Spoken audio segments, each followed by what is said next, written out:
to...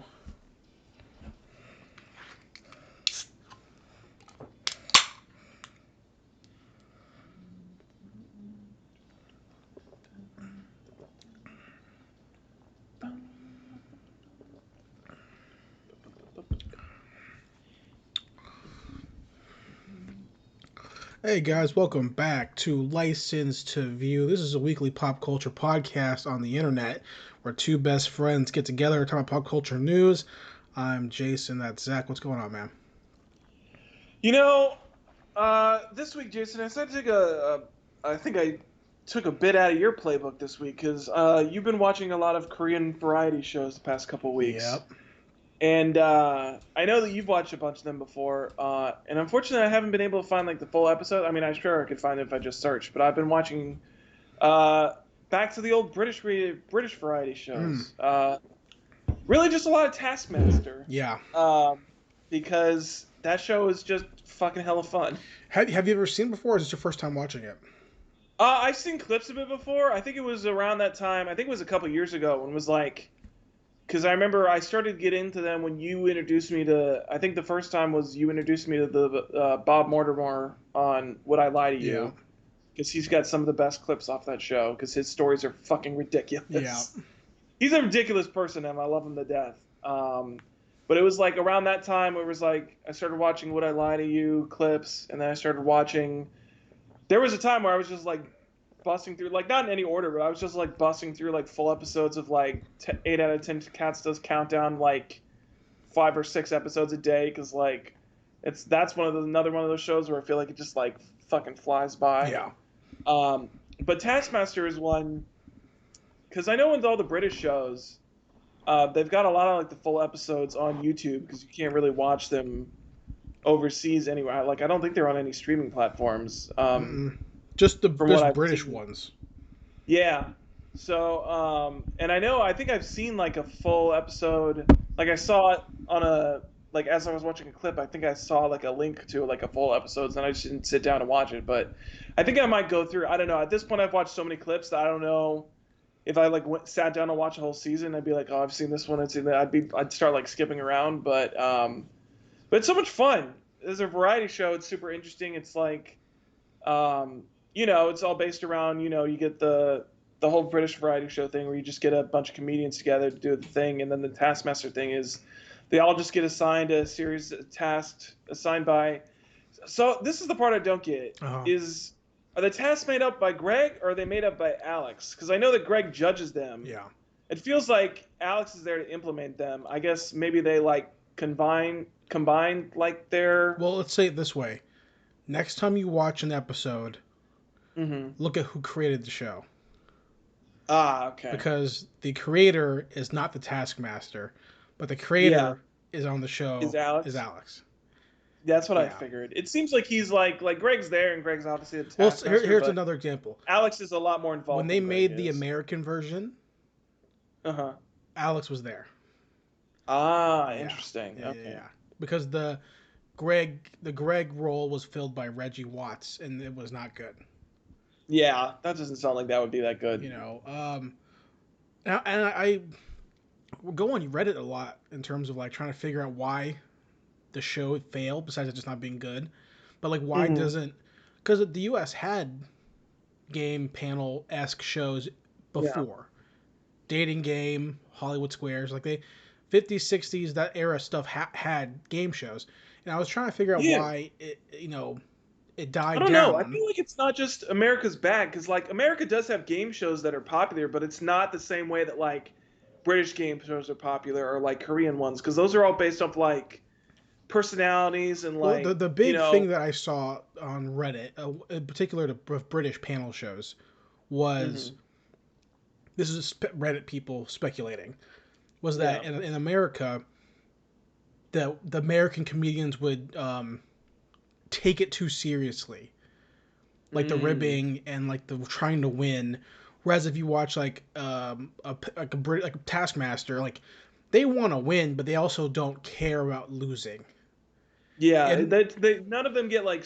I think I saw one clip where they got like kind of upset a little bit, but that was like the first one I've ever seen. And it also was like at the end of it, they were all still like, I the you could only tell that they were like joking with I it. think the So other thing too is that like because the culture clearly is that, in England, um,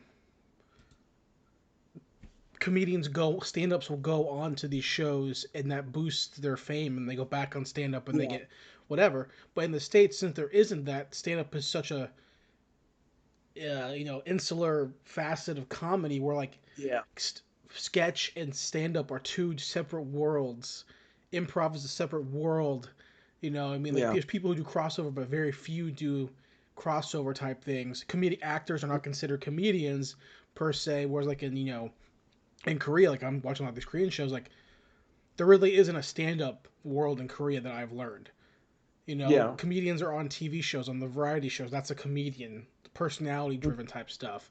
Um, but yeah, on Reddit, they're like people would say like in the comments, and these are 10-year-old posts or 5-year-old posts, like Mhm. the American comedians would take it too seriously because they can't banter. So the word they can't Americans can't banter is what they kept yeah. saying. And I was like thinking like I think I'm not a comedian, obviously.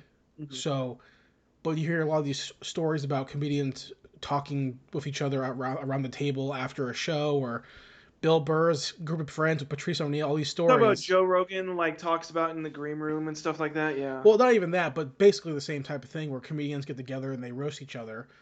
You know, and it's different because to me, the people that would make an American panel show or variety show work, it's the guys on Whose Line, where yeah. literally the intro line is the points don't matter. Is the game show where well, I can't remember exactly what it is, but yeah, it's like the points don't matter Points don't and blah blah matter. blah. We're gonna play around. I Except for the one episode where what's his face decided to give away real money, and that's when gave everybody real more. decided to Yeah, take it super but seriously. it's like we're gonna play these games. There's no winner loser. I'm gonna pick. It's just to have Yeah, I'm fun. gonna Yeah, pick the winner, quote unquote, and then that's it. And then it doesn't really matter. I think it's something But about even because that, even that look it show, up. even that's a British show. Yeah, because I think that's something because especially with that mentality, that's something that I see similar to a lot of British shows, like game shows and like competition shows in general. Because for me, the especially with like you talking about like Whose Line and like that kind of mentality and like how that's the only kind of thing that we've had in the States that kind of works like that. It reminds me of like the Great British Baking Show, which I don't know if you've ever seen, but that's like the most famous British cooking show, I would say, at least here in the States. Yeah, And the whole point of that show is that like it's a competition, but it's still the whole thing where it's like they all kind of like nobody's like being mean or like cutthroat or anything like that. And it's like some of the best moments in that show are like some of the bakers are like getting their like make a mistake in their bake or something like that, and instead of like other people like saying like what a fucking idiot, like this guy can't fucking bake, yeah. you'll have the other bakers like go over and try to help them and try to figure out like how they can get them back into like the competition. So I think that's the big thing for sure is that like yeah, I think Americans take stuff like way more seriously, You know, it, which in some aspects is fine, but in the concept of like shows like that kind of like defeats the whole it, purpose it of it. does. And I don't know if it's true or not. I mean, I have no idea, just speculation. But I mean, I'm willing to lean towards the fact that that's true because but it stuff like makes At Midnight that ran for a long time. It was very successful, and the points didn't matter. yeah, But Chris Hardwick picked guests that I guess he knew that could probably banter and write the yeah. jokes. But I don't know. Yeah, It's I would say at midnight was probably the closest we had to a show like that. that was Yeah. more of a pure game show. But even then, those Yeah. game show improv, it was clearly a rip off of some sort of British show. Yeah, But probably. like even if you go back and look at you talk about Bob, but like I'm no historian. I don't have British TV here. I just know Mm. from my basic viewing. But Yeah. his old show, because he was part of a duo, his old show was like fucking so gonzo bonkers. Like his old variety show, game shows, like a bonkers ass game show where it's like, yeah, there's no rules. We're just gonna do whatever the Yeah. fuck we want, and like that just does not exist here. What Yeah. transfers over here is like Korean shows, like The Masked Singer and shit like that. That's what we get. Yeah. Actual competition shows that have, oh, you're a winner, I'm a loser. Mm-hmm. type things. You know, you compete for a goal. So I don't know. Americans don't like draws, man. That's why we hate soccer. I just don't see that we would ever get something like Running Man, which is a show that I have to watch. The show I'm watching because we have shows that like the closest thing we've gotten to Running Man, and it's not even close in the same realm, was a Mm-hmm. show. It's a skateboard competition, but it Okay. was a show on Vice, I believe, and it's called King of the Road, which is funny because that's also a wrestling term. But it's a Mm-hmm. skateboard show that Thrasher did.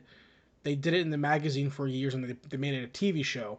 But the premise is Okay. that it's three skateboard companies have like their team of all their riders or whatever, and they get into this van and they're given a book, all the same book of different like challenges to do on a cross country trip or whatever, like Mm-hmm. ollie this thing or drink a beer while doing a handstand or shit like that, like just different Yeah. challenges on a skateboard, and some are not, some are. And you have so many days and you travel from point A to point B, and you film your things and you check it off and you add points at the end of the trip. All the points are told together, and whoever has the most points wins King of the Road for that year. You know, Okay. so like they want to win, so there's still a goal to win, but it's also skateboarding. So it's like we're And it's also, I mean, in that aspect, it's also like, these people on a team, so I'm sure most of them probably like each other and th're like good friends. So it's also just like friends hanging out and like doing a cross yeah, country it's trip. all like, okay, how much weed can we smoke? How drunk can we get? You know, jackassy kind of stuff. So yeah, Yeah. and with the panel show stuff, and I'm not gonna try to run into the ground, but Taskmaster alone, that the premise should work anywhere. The fact Yeah. that the premise didn't work in the states is sad, because the Yeah. premise should be like MythBusters type shit. Like, okay, figure it out. It's a basic challenge. It's not even, yeah, I mean, it's not even that complicated. I mean, it's really just like you're given a challenge and you have to do the challenge to the best of your Be ability. witty. Yeah. And really the whole thing is, yeah, trying to bend the rules as much as Yeah. possible. Just I was watching a clip from the most recent season where this guy's challenge was to just fart. He walked on a private plane. It was parked. He goes, "All right, Alex, like here's your challenge. Fart. Yeah. That's it. That's your challenge." And like Yeah. he's like trying to Well, I was fart. watching a clip today where it was like, and sometimes it's even fun, like, even when they don't bend the rules, like, sometimes they're just like, they just do stuff unexpected. Like, I was watching one today where it was like, there was like this mini obstacle course set up in the yard, and they had like a plate of sandwiches, and they had to get the sandwiches delivered the fastest to Alex while hopping on one Yeah. leg. And so one guy, you see, like the first three guys, like first three people try to do it, and they like keep touching their legs. They have to keep eating sandwiches and whatnot. And then you see like the second to last guy do it, Mm-hmm. and he does the bending the rules thing where he goes in the house, he gets scissors, and he cuts down all the ropes that are in his way, Mm-hmm. and then he hops across with his plate. It's like, okay, that's really cool, Yeah. and you like think he's gonna win because it's like, yeah, he bent the rules.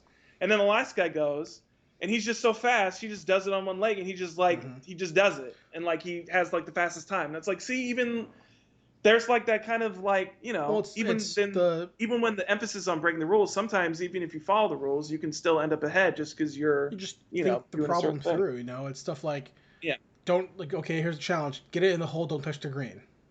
Yeah. Okay, well, there's 1,000 ways we can just toss it, and people are like, you get once it hits the green, you can't pick it back up. All right, Yeah. can I throw it? Can I throw it? But with the Yeah. fart thing from this past season, Hmm. um, he's like, yeah, here's a challenge, fart, and the guy's like, they time lapse and he can't. He's like moving around, trying to get a fart. He can't get it, so they move on to the next challenge, and it's like towards the end of the show, he's like, I think I got it now. And he sits. This is like 3 challenges later, or however many challenges later, or whatever. And then he like squeaks one out, like it's so tiny, right? And it sound and the cast is like, oh my god, that sounds terrible. And then they ask him about it when they're in their panel, on the show, and he's like, that wasn't a fart actually. That was actually me accidentally pushing out a hemorrhoid. Oh my you know, god. that was it popping it back out. So it's like, and I also think just because I think it's also because I'm no comedian obviously, so I can't talk about it, but this is just my opinion. But the nature of American comedy is very different from the Mm. nature of like Korean comedy, or the nature of like Japanese comedy, or the nature of British comedy for that matter. Like it's very different styles of humor. Um, for whatever reason, who knows? I don't know what the reason is. Yeah, it feels like, I mean, from what I've seen of stand-up comedy. You can correct me if you think I'm wrong, but it's like, you know, from what I've seen, it's like British humor is usually a lot more witty and more about Yeah. like trying to be like a little bit smarter about your jokes.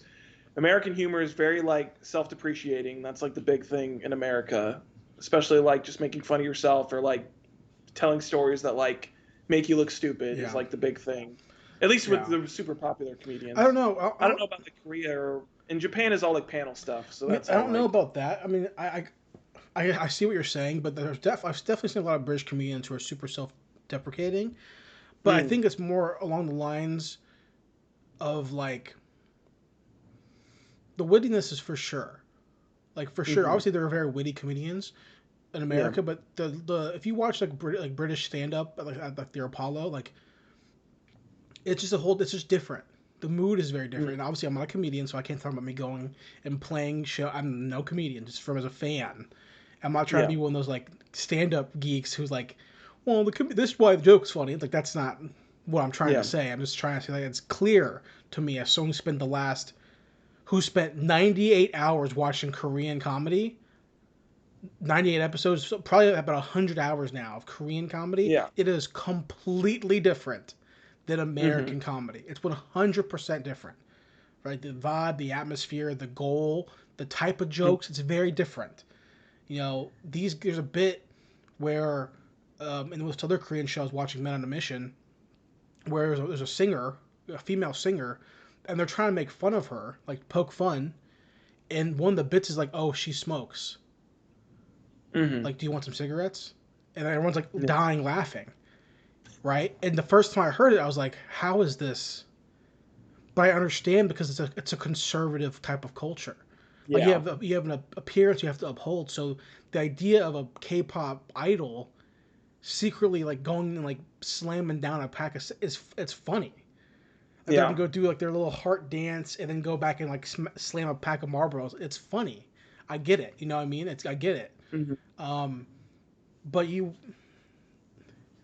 you watch like British stand up or British shows, and it's almost like they have the ability to just improv all the time. Like almost Mm-hmm. if you watch all these fucking panel shows, they're most of these guys are stand ups, like Yeah. or actors or whatever, but they can like whether or not they have bits written beforehand or what, they're improving the shit out of the like Lee Mack on What I Yeah. Lie to You is improving the hell out of these bits, and it's Oh, like he's constantly, yeah. David Mitchell's like they're doing these. David Mitchell's. I feel like that's just David Mitchell's Yeah, personality, but but they're doing like these. Oh, excuse me. Whether it's off the cuff or not, they're like yeah. they're doing what like they're cross pollinating their abilities. Where like in Mm-hmm. the states, it's like if you I'm assuming if you took Yeah. like Bill Burr, like the high level guys and girls obviously could just go on there and be themselves, and that's funny. Yeah. But it's almost like you practice this craft of just stand up. But in England, they have to cross the streams so they Yeah. can be effective anywhere. Like James Acaster's podcast is hilarious, Mm-hmm. right? He's funny on panel shows, and then his Yeah. stand up is also funny. Like that's three Mm. fucking things. You know what I Yeah. mean? Like Paul F. Tompkins, who we both love, is an Mm-hmm. amazing improv. I've seen him in person. You've seen him in person too, right? Yeah, I've seen him in person. Yeah, His I watched him do a comedy Bang Yeah, Bang. his Yeah. improv is fantastic, but his Yeah, he's stand up great. isn't as good as his improv. Yeah, And I I would have agree all with his that. albums on CD. I love them, but they're not as good as his improv. Yeah. And that's why he does mostly improv now. You know Yeah. what I mean? So eh, something about whatever it is makes me like wish that we could get that, because there are so many Yeah. funny American comedians obviously in all Mm-hmm. types of genre of comedy, of American comedy. But you do we do I'll say this. The British stuff gets real absurdist, right? And then Yes, very. we have that. It's just not as popular, right? We have the Yeah. Tim and Eric, we have the Eric Andre, we have the comedy Bang Bang, we have the super absurdist like alt comedy stuff that's there and is Mm. popular in its own right, but they don't get like do you remember fucking Old Greg? I remember old Greg. That's British as shit. Oh yeah, that's super Could you British. imagine like Mighty Boosh being on like it was on TV, but like, can you imagine like being on like not Adult Swim?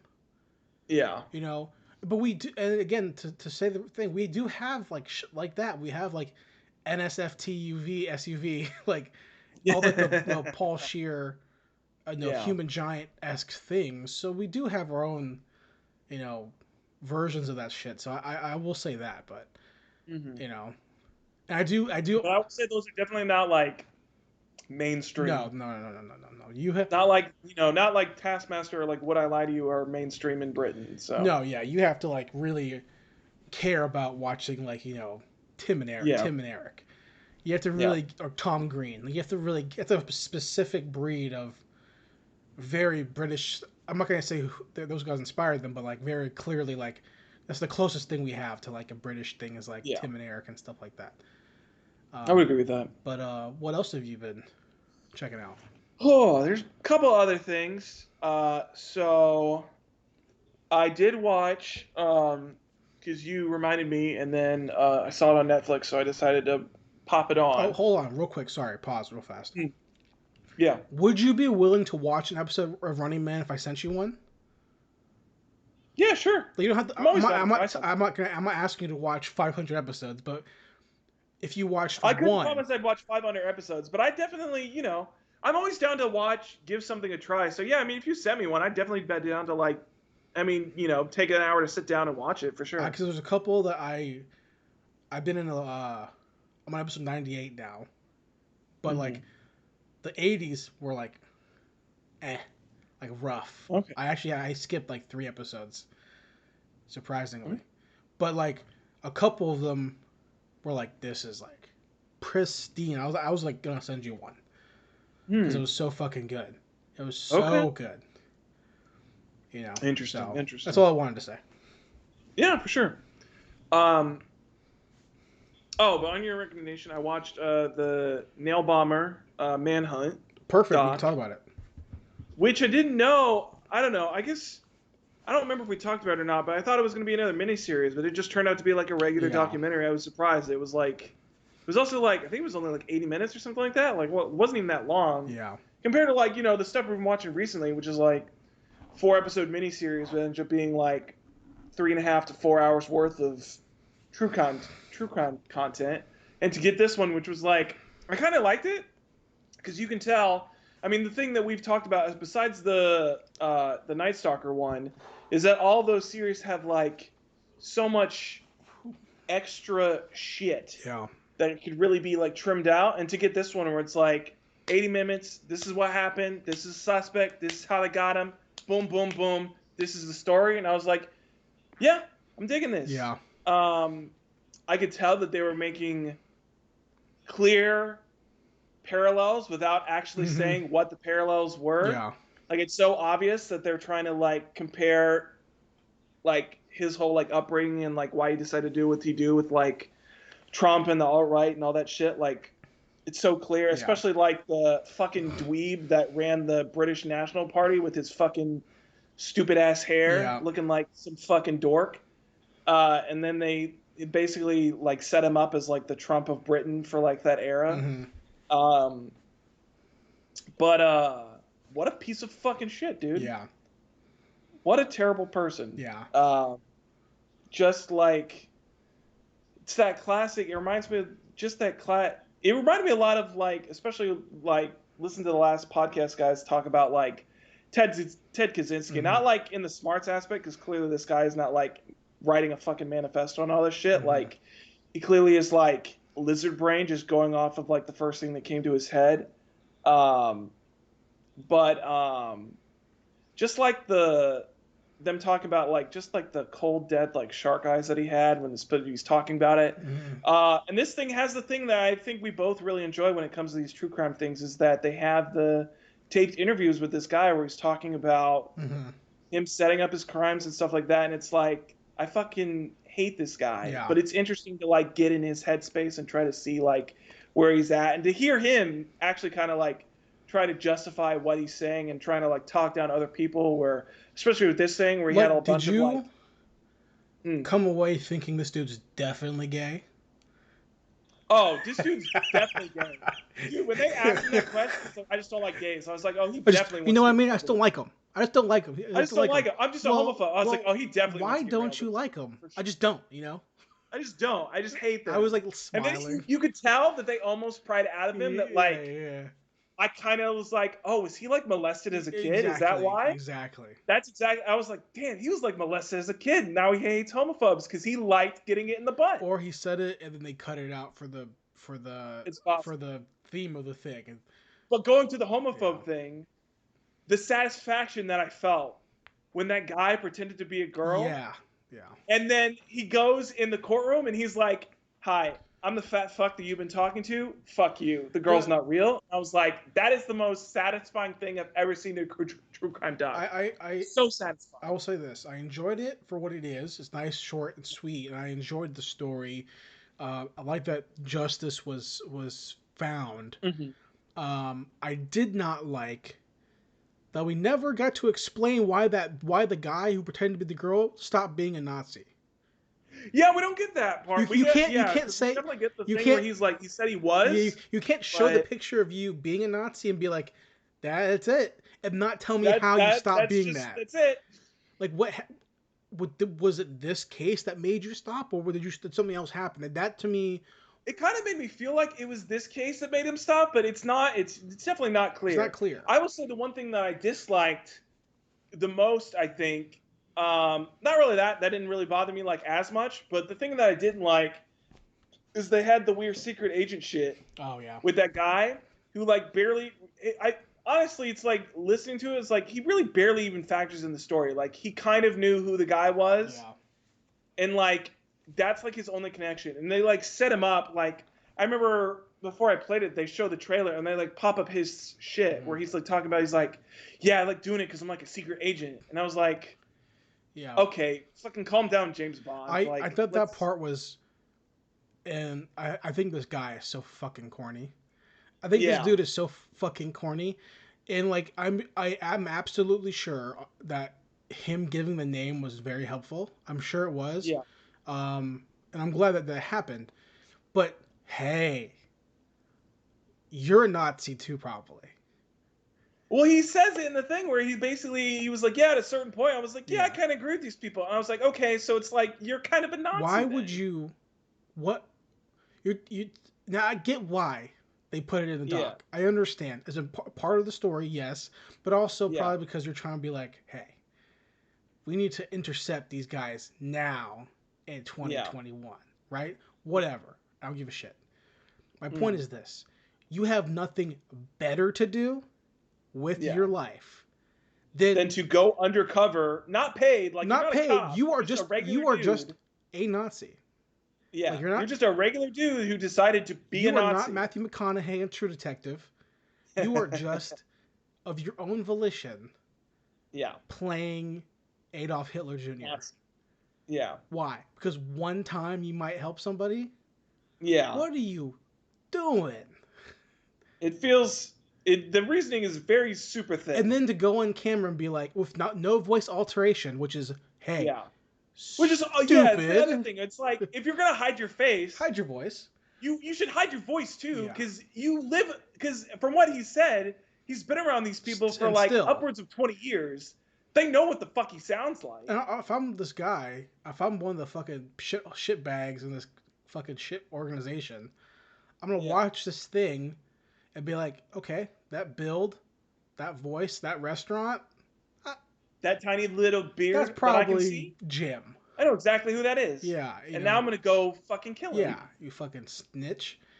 So but then going on camera being like, I like being a spy. It's the fucking most corny, goofy shit. Yeah, I didn't like his aspect. Like, and I get the aspect that like, him giving the name was kind of helpful. I don't think you need to be built up like that. Like, they made him as like some like mythic figure, and I was like, first of all, if this guy had not helped and he was just like doing this, like if he hadn't had this one time where he like actually did something useful, he's just a guy being a Nazi. Yeah. Well, didn't he say he also like hit girls in the head with hammers and shit? No, he said he got hit in the head with a hammer. But because there was like he said that because he would go to the fucking Nazi rallies and the protests and shit, and he would get hit by people that were anti-fascist, like Right. because like he's undercover, so he just looks like one of them. Okay. Because I'm thinking So like, he would get beat do we up. not Yeah. think that he? Okay, let's be real here and speculate here. Mm. 10 years of Yeah. self-imposed UC.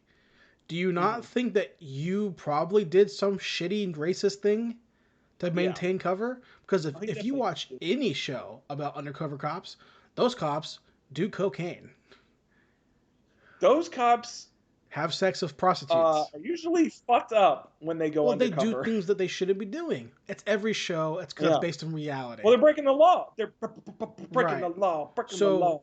Yeah. this Judas this Priest, dude man. definitely has been doing something, whatever it Hmm. is. You know what I mean? So, I would agree with that. Yeah. or hey, you don't think this guy's branded at something? You're willing to, for of your own volition, to send to a fucking shit newspaper, whoever the fuck they are, Yeah. to get branded with something? They're not even a newspaper. They're just like a Like, watchdog come group. I thought. on, man. Yeah. That's so lame. Go be a cop. I was waiting for it to be Yeah. like, he's also undercover metropolitan police I was about to say, officer. yeah. If you're gonna do this, then just be a Well, I cop. was waiting for them to be like, also, he works for the Metropolitan London Police Department. Okay, Yeah. 10 out of 10, perfect. Yeah. Or the whatever the FBI is, whatever the fuck, MI6 or whatever, At that MI2. point, it's justified because you're getting paid to do it. So I'm fine Yeah, with it. But not just just doing it of your own free time feels like you've got some ulterior yeah, motive that like you kind of wanted to play being a yeah, Nazi. yeah. So, yeah, that's what I Yeah. think. Yeah, I agree with that. But so that was interesting. So I watched that. Um, I watched. I don't know why I decided to watch this, but I decided to put it on. So I watched a movie called Starship Troopers: Traitor of Mars, which is a 3D CG anime sequel to Starship Troopers. Um, I think the most interesting thing about the movie is that it's so easy to tell how it's not Paul Thomas Anderson. What's the guy? RoboCop and it's God, Paul something. Paul Paul Verhoeven. Verhoeven, yeah, It's so easy to tell, especially in this movie, how good Paul Verhoeven makes his satire. yeah, Because in this movie, they try to do the Starship Troopers like fascist satire thing with like the military police and the Federation stuff that they did in the original yeah. movie. And they try to do it in here, and I'm like, this is just not Mm, coming across the same. Like it just doesn't hit the same, dude. yeah. It hits different.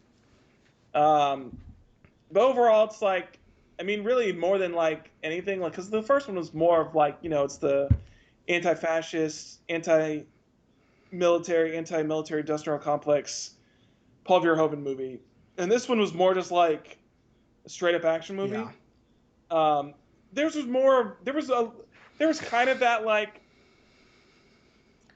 anti-military, fascistic rule type of thing, especially with like the main antagonist. You figure that she's like set up this world to have a bug invasion so that she can like basically nuke Mars, basically. Right. But it's not like it's not handled like as well, especially in like the first movie. I think like the slow like uncovering of like the fact that like, and I mean, I guess it's not slow, but like the way that the world is presented, especially through the eyes of like Rico and Neil Patrick Harris's character and whatnot, and like how like dark and like evil like the whole Federation actually is, and like how they kind of get those hints of like the Federation might have started this whole war with the bugs to begin with. Mm-hmm. This movie's not like subtle about it in the way that like the original movie is. This one is much more like this Sky Marshal is an evil person that does evil things, and she's doing it because she's evil. Right. And it's not like clever about it at all. So that's kind of like the most disappointing kind of thing of the whole movie, is that it's really just not as clever as like Starship Troopers, the original is. Which I'm pretty sure they're like just direct to DVD sequels too. Right? There's like a 2 and 3rd one, but honestly, this one, I mean, it's like it felt more of like just a direct sequel to the first movie. Like there's clearly some time has passed, and like Rico's got like an eye patch, but like if you watch the first movie and then just watch this movie, you'd be like, oh, okay. He's been a soldier but there's like nothing significant, at least from like I wasn't like lost of anything Right. that was like going on. I was like, oh yeah, Rico's just like still a soldier, and like this is where he is now. And there's also a lot more callbacks with like Diz shows back up in this movie as like a figment of his imagination and kind of stuff, and it's a lot more with like the pilot chick from the first movie, and Neil Patrick Harris's character shows up. I think the only one like voice acting wise that was in the first movie that is in this one was the guy who played Rico, which is James Casper Van Dien. Mm-hmm. I think it's Casper Van Dien. I think he's the only one that still voice acted in this. Like I don't think like Neil Patrick Harris clearly did not voice act in this movie.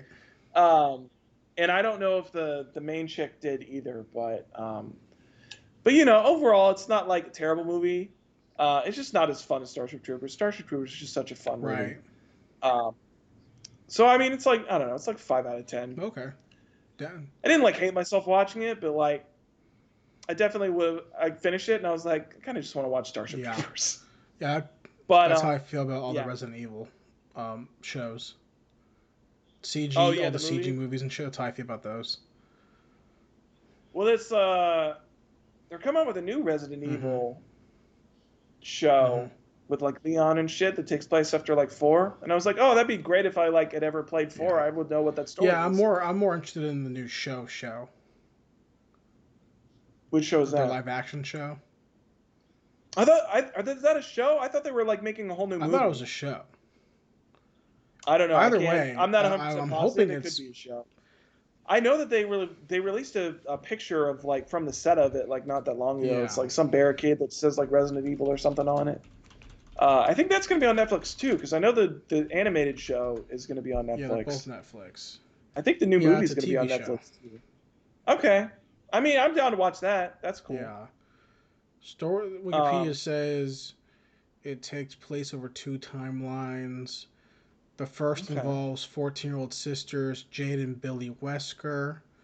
So I don't know if it says New Raccoon City, so I don't know what it's supposed to. I don't know who those people are. If those are new characters, I've never heard them before. So. I mean, the only Wesker I know is Bad Guy Wesker, so I don't know who these kids are that are apparently Wesker's kids. Yeah, that's weird. I don't know either, but that's strange. What's the other timeline? Yeah, it says it's in the future. Leon? It doesn't say what.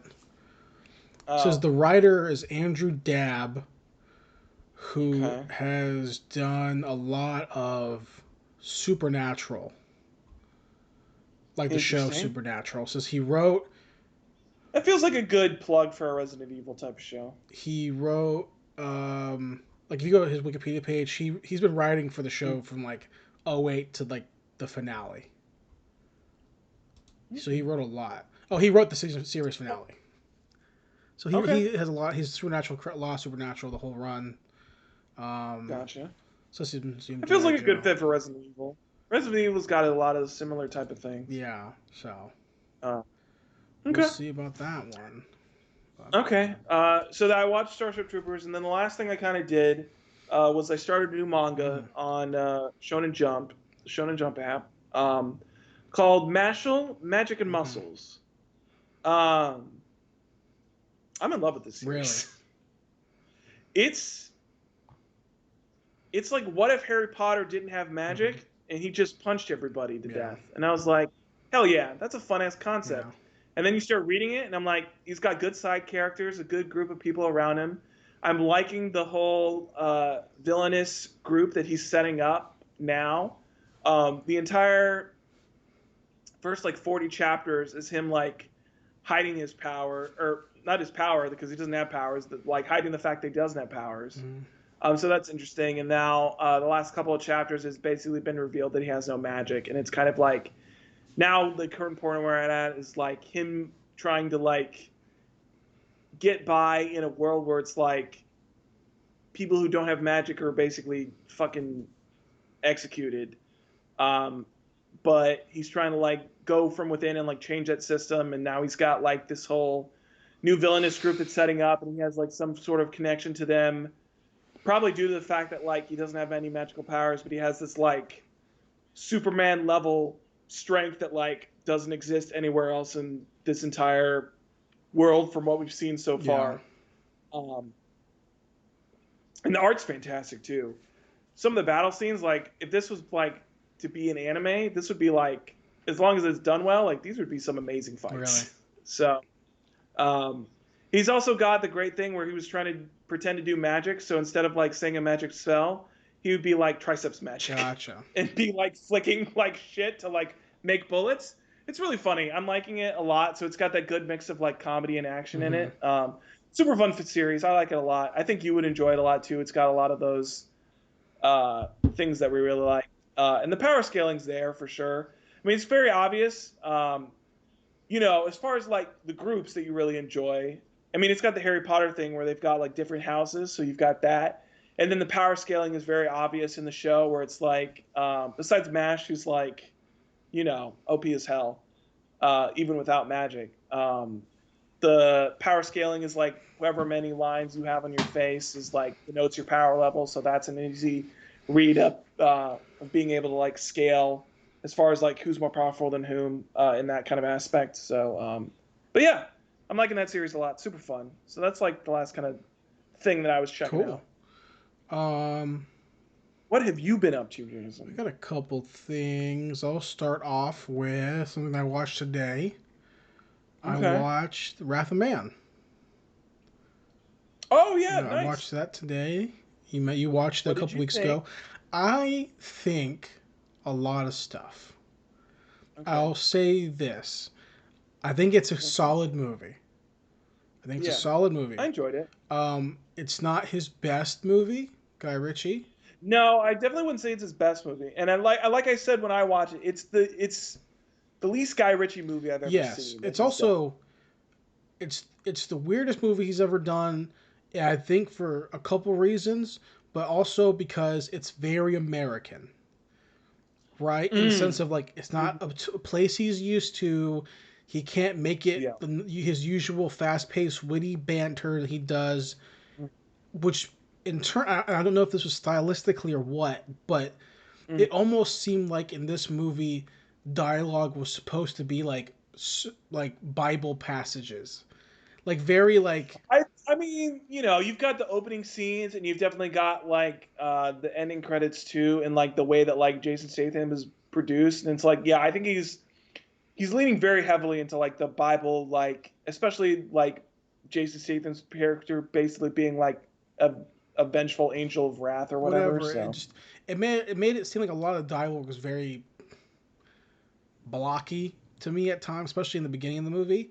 Um, yeah, it definitely doesn't have it like the punch that yeah, his scripts usually but have. also if Even like King Arthur had like right, at least something to it. but also the movie felt very COVID.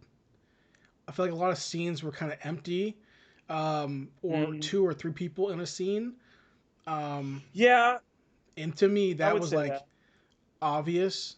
If it felt like it was obvious to me. Now, in Mm. terms of the actual story, uh, after doing some research, I learned that it was a remake of a French movie. Yeah, I figured that out too. And there's a little nod to. I mean, it basically says it was based off some movie, and I didn't know what it was, but yeah, it's basically a French movie with like the same basic premise of like Yeah, an armored car thief. but it's very Um, different. I don't know how much the revenge stuff is in the French I one. read the synopsis for it, and the revenge is there, but it's a whole different um, character. Like Okay. Jason Statham's character is not like a gangster in the French Okay. movie. Now, this movie felt rushed to me in terms of character building because he's a gangster crime syndicate, but they also rob trucks. I I don't It doesn't make see. That's the sense. thing is that I don't know if they're a gangster crime syndicate. I guess they kind of are because he's got the whole crew and he like basically goes to other crews. But it also And feels they're like rich. they're rich. But it also feels like the way that they make their money is that they do like they're But they robbers also basically. Like have that's their like whole thing. extreme skills, extreme assets, Yeah. so they can't just be fucking parkers because they have Yeah. like every other resource. So they're more than just he has what car thief, car cash truck robber has direct intel to the FBI. It makes no Yeah. sense.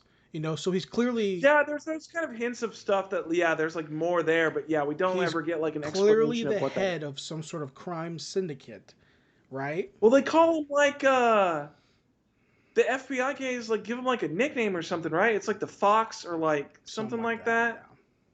Some weird Yeah. crime nickname. So in terms of the way that they in terms of the story, in terms of breaking it down scene by scene or like act by act, I Mhm. liked and didn't like how it was done. I'm 50-50 on it. I liked that some of it was told from the bad guys, the quote unquote bad guys perspective. Yeah, I like the I also segmented didn't like storytelling it. aspect. I'm not a huge fan of Mhm. that necessarily most of the time. I think I only Their perspective or the segmented both. storytelling. Um, Okay. I'm fine with it being their perspective if it's a narrative linear thing. Don't Mhm. necessarily like having to see 3 weeks ago, 5 months later, 17 times in a movie. I don't necessarily because that just makes the viewer go, "Where the fuck am I at right now?" And Yeah, the time awareness in the movie is because it's harder if it's you hard to look look at away the for phone. 2 seconds when that fades away, you have no idea where the fuck you are Yeah. until they wrap it back around. Now, I Yeah. do think that didn't bother me in terms of me. I didn't get lost. I understood because I was watching it. But I think Yeah. that to me that's kind of annoying. I Mm. liked and here's my other point. Clearly, they're not just bank robbers because they're very strong. Like they're murdering all these people with no problem. So clearly, Which one? his The crew. So clearly, Jason yes. So Statham's clearly, crew? they're not just bank robbers or car thieves because they're out there murdering gangs of people. Like he has an entire list of Yeah, I mean, names. well, yeah, they definitely go into like the sex pervert's Well, place, and he just the basically murders FBI gives everybody him a involved. list of fucking bad guys, and the guy goes, "This is," Yeah, and his crew guy goes, "Hey man, this is a long list. Get it done." And they kill all of them. yeah, So clearly, they're not just car thieves. It's a gang. It's a mafia, right? So I'm yeah. fine with that. Why would the head of the mafia be also a badass? No. Yeah, What show do you know where fucking Michael Corleone is as good as his capo or fucking bat? It's not how it works. Now, yeah. I guess it is kind of strange where it's like the capo's like basically takes the adage of like if you want a right. job done right, you got to do it It yourself. should have been like the guy with the beard is the boss and Statham is the lieutenant, but it was still his kid who got killed. Or something like that. It just this in terms of a gang story, the boss man is never that fucking badass. It's almost Yeah. unbelievable. You know, and the whole movie's Mhm. unbelievable. Obviously, it's a fucking action movie, but the point of that, like, just in the world, um, but I mean, I would say it's unbelievable. He gets shot multiple times and yeah, still never dies. he's wearing armor, I guess. I don't know, but Yeah. Yeah. So. so with that being said, that doesn't bother me as much. The Mhm. pacing was kind of weird. Narratively, I liked where it was going. I liked the revenge setup a lot. I liked the character he was playing, Statham. I Mhm. liked the cast in general. I liked Mhm. the military angle of the bad guys to an extent. Mhm. Um, the I like Michael Weston in it. yeah, he's He's great in great. everything. The Yeah. ending scene to the movie. This Mhm. is my problem with American and Western revenge movies. This is as a Mhm. whole, I have a problem with this genre in the West. He just killed the They guy do and nothing else not happened. do it good enough. They don't. Mm. They don't do it good enough. Who does it good? Asian people. Those people make good revenge movies. Good revenge movies, right? To Yeah. where the revenge feels it's palpable and you feel so good that it happens. Yeah, I would say definitely his like final kill against the fucking piece of shit military guy is That like the most was underwhelming underwhelming. part. It was a little clever with like The bullets and stuff. I don't even Yeah. remember what he says. It's like the heart, Yeah. lungs, liver, and I The think way kidney or wherever something like. he shoots the guy where he shot his son, which I Yeah, get the symbolism. But the symbolism's there, but yeah, it's definitely not like. I mean, it's not like I saw the devil what or I was some shit hoping like that. was It's, that he would have been like, and obviously this is way beyond spoilers, whatever. But I was hoping he would yeah. have been like, okay, I'm gonna take your kidney or whatever, shoots him in the kidney. I'm gonna take your lungs, shoots the lung, and then says, I'm gonna sit here and watch you suffocate. Like that would have been brutal, and that would have made the Yeah. revenge like palpable and really great. And um, but you watch something like any of the Old Boy Vengeance trilogies. These revenge scenes are like, yes, this is what we build up for, and Yeah. especially for like Lady Vengeance, these scenes are so great, and they make the Mm-hmm. move. This is what the movie is about. Is this scene? And it's Yeah. 20-30 seconds, and it's not good enough. And it's not Yeah. good enough. And the only time I've seen like these revenge scenes be worth it in the West is pretty much the guy who makes fucking Cell Block 99 and like Bone Tomahawk. That's the only guy I Yeah. know in the West who like makes these really great brutal revenge scenes, you know. Or maybe there's probably some indie like 70s indie like fucking rape revenge kind of flick, I Spit in Your Grave or something like that. But like Yeah. it, it Straw just was Dogs or not something good like that. enough, and it made me so mad because I knew that it's Guy Ritchie, so he never gets that brutal. So I understand that, Mm-hmm. but it should have been like. So Well, I want to say I would this. say Hold it's on, definitely a hold on. letdown, especially with considering like I want to say this, the Zach. symbolism that he's got going on and like the way he's like building up Jason Statham's character. You expect him to be this like unstoppable, Yeah, like Mother Nature esque force of revenge, and then he kind of just like shows up and he's like in and out like a breath of wind. I want to say So this. that was kind of There that was disappointing. there's two ways they could have did this scene, right? The way they did it, or the way that I want them to have done it. Now, I'm gonna spoil a Sicario scene for you. Do you mind? Well, I do have it sitting on my kitchen table when I was about to watch it, but I will I will allow you Because to I make will your say point. this, as I always say, it's the journey, not scenes. The Yeah. scene is badass, and you're even me saying it to you. You're gonna. It doesn't matter until you watch the whole movie. Okay. Okay. So the ending scene matters zero, but there's a character. I'll say it this way: a Okay. character gets vengeance, right? Mm-hmm. And he makes entry to the person he wants revenge on, right? And this guy's family is eating dinner at like this nice little dinner table. It's Yeah. like this guy, his wife, and his kids. Like his like two sons or whatever, they're like teenagers. Mm-hmm. So he comes in, sits down at gunpoint, silencer, tax suit, the whole nine, right? Mm-hmm. The guy's like freaking out, like he's like, please, don't kill my family, whatever, whatever. And like swift shots, boom, boom, boom, kills his wife, his son, and his sons. And they fall down on a Damn. plate of food, right? And the guy's like, crying so hard. He's like, I want you to watch your kids die. And then he kills them, right? Now that's like, it was quick shots. It wasn't brutal, but it was brutal. You know what I mean? But Yeah. in this scene, Wrath of Man, where the whole movie we're seeing Statham be death, Yeah. and now in the rest of the death scenes were quick headshots with one hand. Fuck off. Come on, right? So I expected this to be like, I'm going to dissect you. I'm going to shoot you in each limb, like some brutal stuff. Some like East Asian indie flick for fucking Yeah. genre festival type of brutal revenge. Even if we don't necessarily see the whole goriness, but like just whatever. Because Captain America: Winter Soldier, the show, that revenge scene where I told you about, where the guy, where John Walker, Oh, where he smashes his head that in. was more Yeah. brutal than this death scene. And that's a Yeah. I fucking was. Captain America show. This is Yeah. a Guy Ritchie gangster flick, you know. Yeah. So I was expecting that, or I was expecting him to fucking pick up the phone and be like, "Hey guys, we have dudes who are fucking 6'5", 300 pounds of muscle. Fucking Yeah. get in this guy and fucking like fuck him up, right? And then I'll Yeah. walk in and whatever, then finish it off." So that to me was the ultimate letdown for a movie that I thought was building up to a really great revenge scene.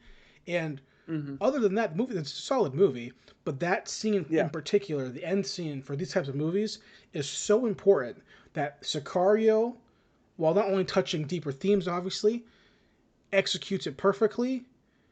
Where John Wick executes it perfectly, right? Mm-hmm. Like that first John Wick movie. Whereas this movie left a little bit to be desired, and that to me was the bad side of it. Yeah, I would agree with that. I think. Yeah, I think that would. I think the final scene against the main guy that he wants to get revenge on is definitely um, the low point for I will me say with that. this: the scene was Especially because it's like, I mean, at that point, especially with where he's been at in the story wise, you expect that to be like the big payoff, and that's kind yeah, of just like it's kind of like it's eh, and then it just moves on, and the movie And I will ends. say this too: the scene's well made. It's a well written, well dialogue, well acted, well shot. Yeah. The acting, Scott Eastwood's acting, everyone's acting is good in the scene. Mm-hmm. I just wanted him to like shotgun him in the face and like blow his head off, like some brutal type of shit. Because if Yeah. it's your kid and he was killed in cold blood, you would want to like do more. Yeah. I like the idea of having read the autopsy, blah blah blah. I get it. But no, Man from Nowhere, that's a revenge scene. That final scene Yeah. on A Man from Nowhere, that's how you do it. What's Yeah. that? I'm gonna shoot the gun into the glass. Oh, sorry, bad guy. It's fucking bulletproof glass. And the main character's like, nah, I can, I can get through this. That and the guy's like, every time the bullet goes, the guy gets more and more scared. That is Yeah. amazing. That's amazing. It's like a well crafted revenge scene. So, watch that.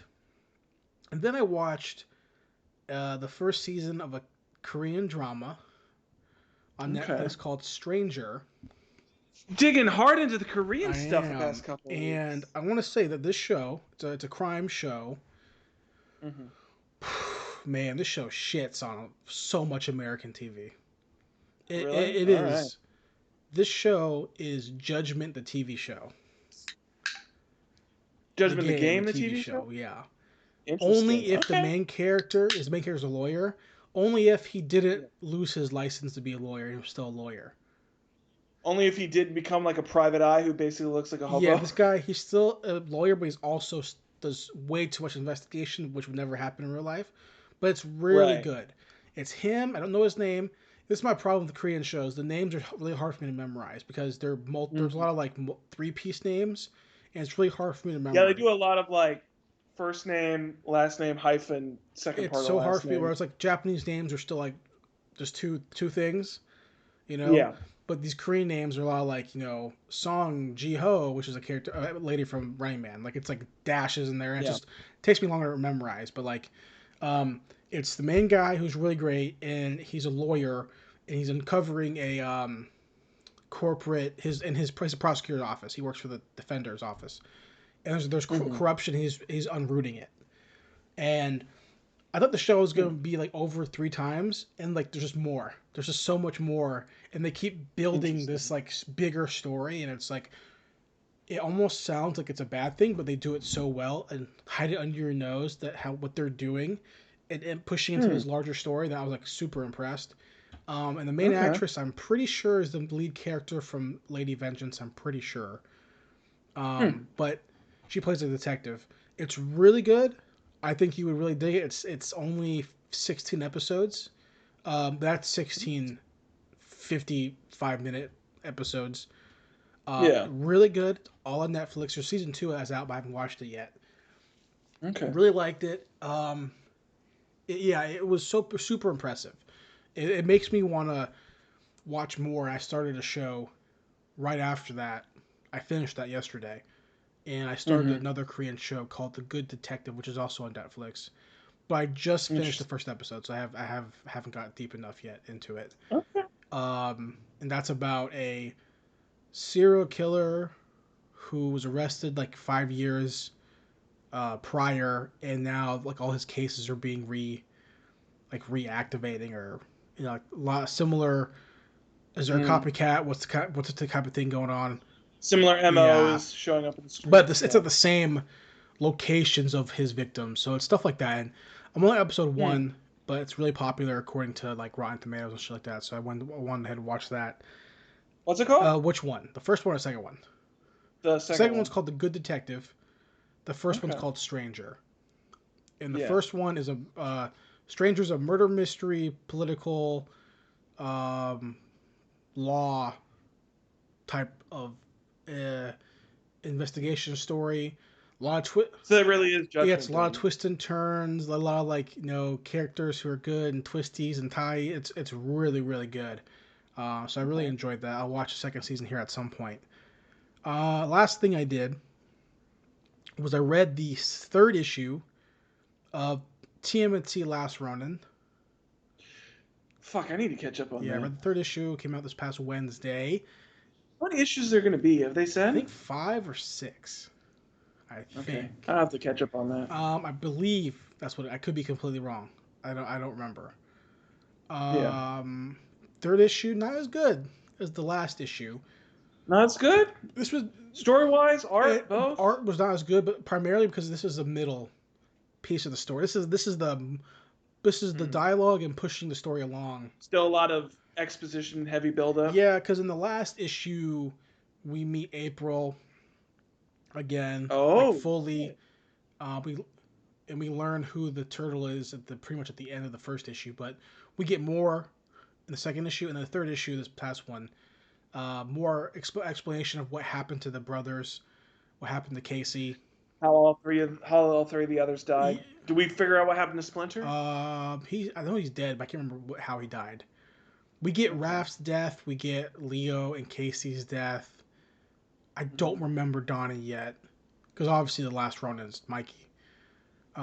They mentioned that his mutation is still happening. He's getting like more mutated and stuff like that. So it's more like this is definitely the hey we gotta start pushing into like the final, like the big confrontation. We only got 3 episodes. We only got 3 issues. Yeah, we gotta start pushing into that stuff to explain how this is gonna happen. So that's where it's at. And for that being said, it's fine. But it's something that I think I would rather read.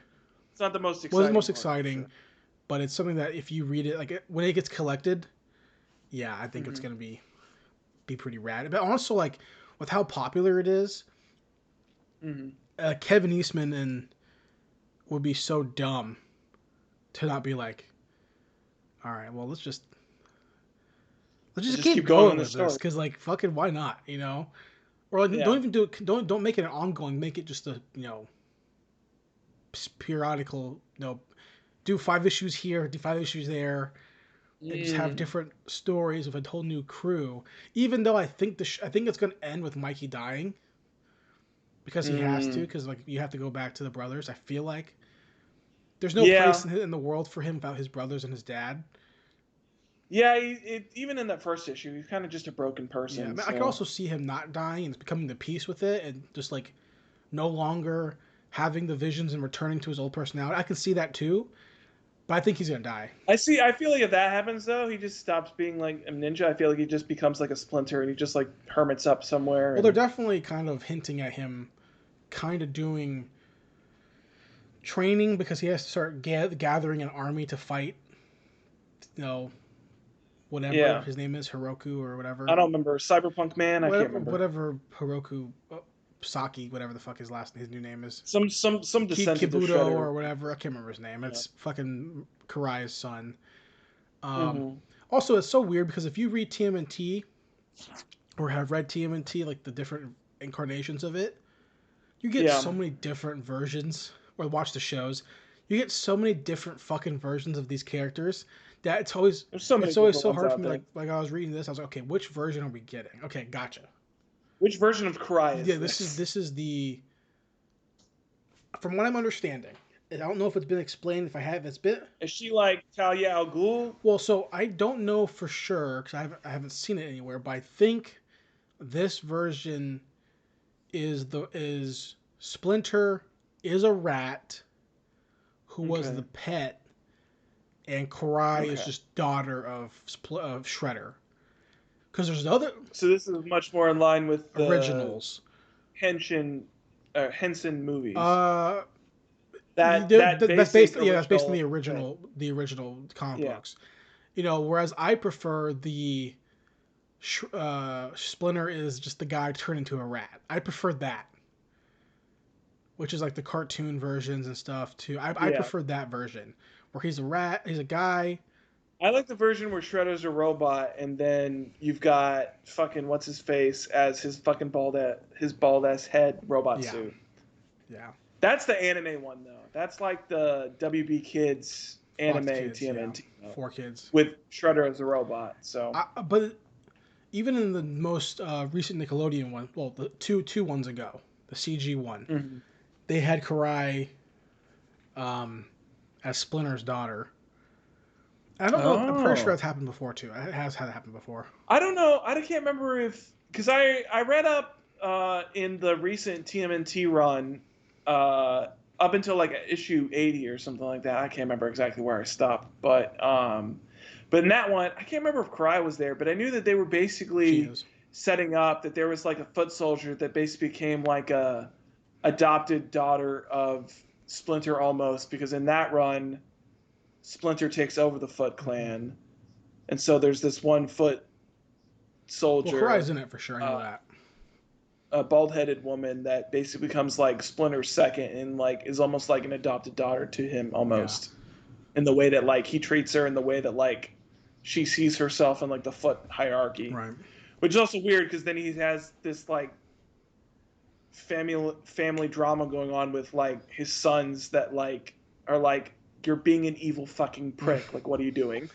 Yeah. I mean, I don't really read it anymore. This is the only TMNT that I'm reading right now. Yeah, So it won't. I haven't read that run in a long. I'm sure it's not at like. I'm sure if it hasn't stopped, It's it's at still least going. past like Yeah. 100 or Yeah. It's something. on Yeah, one something. yeah, but That's all I did besides watch a bunch of trailers. okay. Like I said, I was talking to you off pod. Bunch of trailers that came out this week. Watch the trailer for Jungle Cruise, which Mm-hmm. looks fun. That looks Trailer fun. for Birthday Cake, which looks fun. I watched 5 seconds of a trailer that I just saw come out like either today or yesterday, For what? which is Mark I Wahlberg watched that trailer. called Infinite. And I watched 5 seconds of Yeah. that trailer, and I knew exactly what the story was going to be, and I Yeah, was but it's like, I'm not Antoine interested. Fuqua, man. Eh, It looks like shit. yeah, but I watched his what was it? The the Western movie he did. What was Oh, that called? seven, whatever. The Magnificent Magnificent Seven Seven. remake. I watched that movie. It's not a Yeah, good the movie. original one's better. Yeah. But you want to see him better than that? So it's like if I know that he can make shit movies now, Yeah. why do I when I know the premise is fucking bonkers ridiculous, why do I care about this? Because I know it's gonna be Well, bad. Also, it's Mark Wahlberg. Like he hasn't been in a good thing since like Deepwater Horizon, so I haven't seen that. which I do love him in Deepwater Haven't Horizon. seen it, but I do know that. That's where he's on the oil rig and No, the oil yeah, rig I like know the movie. I just explodes. didn't give a shit because Yeah. it was Mark Wahlberg. Um, Yeah. Fuqua did do Magnificent Seven, right? That was him. Yeah, I'm pretty sure it was him. So Let me double check before I yeah, say don't. this. Hold I'm on. pretty sure you're right, but I just want to double check because like I would have thought that he would have made a movie at least as good as the original. Yeah, but it's Because it's not. It's not. not that I good. haven't seen it, but I feel like there's no way. I watched it with my Uh father. huh. It is, yeah, it's Okay. Antoine And Fuqua. let's double check real quick. I watched it with my father, and we watched at the end of the movie. We were both like, "Eh." Well, your phone's still there, so double check it for me. It's Oh, like for hmm. sure Seven Samurai, right? What do you Like mean? this definitely like an American West Seven Samurai. Well, the original Magnificent Seven is basically Seven Yeah, Samurai. but Yeah. confirm it for me. Because I know it is in my Oh, heart, but I want to confirm it that it's like, yeah, this is we just took this. I don't know exactly where I'm Go gonna to the confirm original that, but I'm Magnificent on Seven. Wikipedia. Hold on. Uh, If you're on the re- new Magnificent Seven, go to the old one. a remake of the. Oh no, never mind. Hold on. Three sequels of a film. Okay, hold on. Um, no, that's not it. Because I'll find it if you don't Oh, find it. I thought it'd be on Wikipedia, but it's I bet not. it Hold is. on. Hold on. Let's see. Okay, yeah, I got it already. First paragraph of the original page says that it's Old West style remake of Akira Kurosawa's Seven Samurai. Just making sure. Oh, I knew it okay. was for sure. Obviously, it's so obvious. I knew it was. I just wanted to make sure that I wasn't crazy. Yeah. Um, the trailer for that movie for the Mark Wahlberg one. Mm-hmm. I'm so over this like bullshit idea of here's how we make an action movie. These people don't die. Yeah, because that was the other thing too, where it's like his whole thing is like he's like a crazy person, and then he's also been reincarnated, so he just doesn't Yeah, die, I you die, guess. but you have And then you've memories and got shit. I don't know how to say his name, but it's like Mm-hmm. Chiwetel El Gafford, and he's like he showed up and he was a cop. He's in a cop uniform as a detective with like a business suit, and he places his samurai sword on the table, and I'm like, nope, I'm over. I'm out Also, of I it. just I'm can't done. not hear Boston accent with Mark Wahlberg. Oh, You're it's just like, so yeah. what? I don't think he's ever tried to get It's rid of not it. mine. I can't do an accent, but it's not mine. Shut Yeah. up, dude. It looks so bad. Just be in the town where you can actually just use your And Boston the problem is accent. like And it's he's fine. like not a terrible actor. No, he's not Like terrible. obviously everyone's gonna say Boogie Nights, I think he picks but bad movies. I think that's well, the I think that part of he's it. getting older. He knows that these movies make more money. Well, So that's true. why would I do? Well, yeah, I mean that's why he drew Yeah. Transformers. He's like, oh, I'm gonna make Why would fucking I do bank when I. more Boogie Nights where people actually see me act? No, I'll just do fucking Ted Yeah, I'll do or Ted Daddy's 2, and then I'll Home or go on whatever the the fuck three it's called. Transformers movies, and I'll be set for He life. did two or one. Yeah. Transformers? He did He 3. did. What's the third one? The the first one he did was the one with the So dinosaurs. Shia did 3 and then he did 3. I There's think 6 of them. so. Or at least he's doing 3 because if the sixth one hasn't come out, the sixth one's coming out, and I know I he's in thought it. so. So it's the 3 with Shia. Hold I on, thought 2 with Mark and Transformers. then one with Bumblebee. Right? Is that what it is? Oh, maybe that's what I've I'm only thinking. But seen Bumblebee. there is a sixth one coming out. Okay, Hold that on, makes sense then. Transformers. Okay, 1, 2, 3, Yeah. Shia. Dinosaurs, Age of Right. Extinction, Mark Right. Wahlberg. The Last Night is Wahlberg. Mark Wahlberg. Okay, so that's 2. I swear to God, there's like a sixth one coming I out. guarantee Hold there on. is 2. You're not wrong. I don't know what it's called, but I What guarantee it's point do coming we out. get Mark Wahlberg? I can't even say his name. What point do we get Mark Wahlberg in Fast and Furious? Honestly, I'm surprised he hasn't already been Because in I there. just But I feel like he can't be in anymore because I feel like his character would have been John Cena's well, character, but now that's John I Cena. rewatched the trailer for the new one like 3 weeks ago Yeah, because I had to remind myself that that character feels like it would be a Mark Wahlberg character. yeah, but I had to remind myself that on screen how bonkers this series has gotten that now we have Oh, you mean where he's like crawling through a tractor trailer as it's immediately flipping over and somehow not fucking not even dying? that, but the fact that like Vin Diesel was stealing DVD players and now his brother is an assassin like And he and is being recruited by Charlie there's Theron, who runs a worldwide criminal there's a syndicate or line some in the shit. trailer where John Cena's like, "I've always looked up to you," and I, wanted to. He stole DVD players. It was like, well, the John Cena line is like, you always say never turn your back on your family, but you turned on me. And I was like, he beat his father with a wrench. Like he stole DVD players and went to race wars. Yeah. Literally in 2001 or whatever, his biggest concern was, what the fuck do the Asian guys have under the hood? And now we're like, The biggest thing is, are we racing for pink slips? and That's the now biggest he's thing. jumping off of a tank from one side of a bridge to the other side of a bridge to catch. You can tell how ridiculous it is because you've got what's his face. I can't remember his name, but the black guy basically says in the trailer, he's like, "See all the ridiculous for shit we've done? We've blown up submarines, we've blown up Yeah. all kinds of shit. I'm looking forward And now we're to doing seeing that." how Han is alive.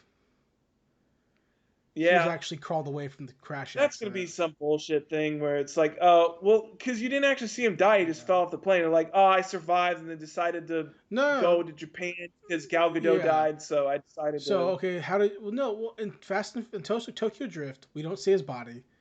We just see the car explode. So they're gonna be like, he crawled away from the car explosion and faked his death. Now he can go be free for real. Ugh, ugh, Uh, so lame.